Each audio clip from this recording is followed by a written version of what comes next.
What's up guys? Welcome back sa aking YouTube channel. So kung bago ka dito sa aking channel guys at gusto nyo matuto regarding coins at banknotes, click nyo na guys yung subscribe button.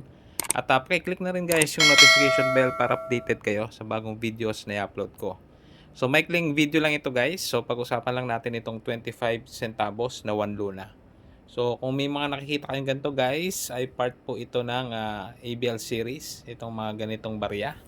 And ito pong hawak ko is uncirculated and then yung iba mga brilliant uncirculated. So same sa mga ibang videos ko po na mga common.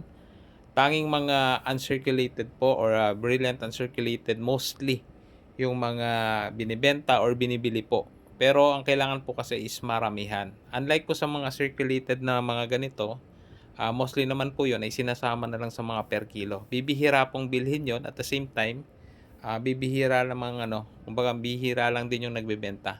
Kung meron naman pong nagbebenta ng mga ganito guys ay mostly nga ay uncirculated or brilliant uncirculated. Ngayon, magkano nga ba ito binebenta? So, yung ibang sellers po ay binebenta po ito ng around mga 5 pesos each, no? And maramihan po kung ibenta itong mga ganito. So, may mga iba naman guys, syempre depende na lang. May mga nagpe-presyo ng around below 10 pesos pa, mga 7 pesos each. Depende naman po yan.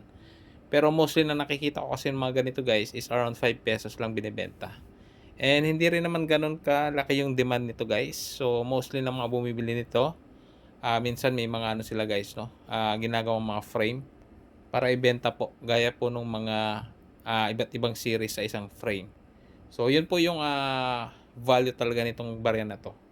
So same time kung proof po yung hawak nyo, medyo may konting add no sa value. Pero kung uncirculated po, mostly 5 pesos lang binibenta yan. And gaya na sabi ko guys, hindi lahat po bumibili nito. So don't expect po na marami talagang buyers nito. So yun lang guys sa video nito. Muli, maraming salamat sa panonood.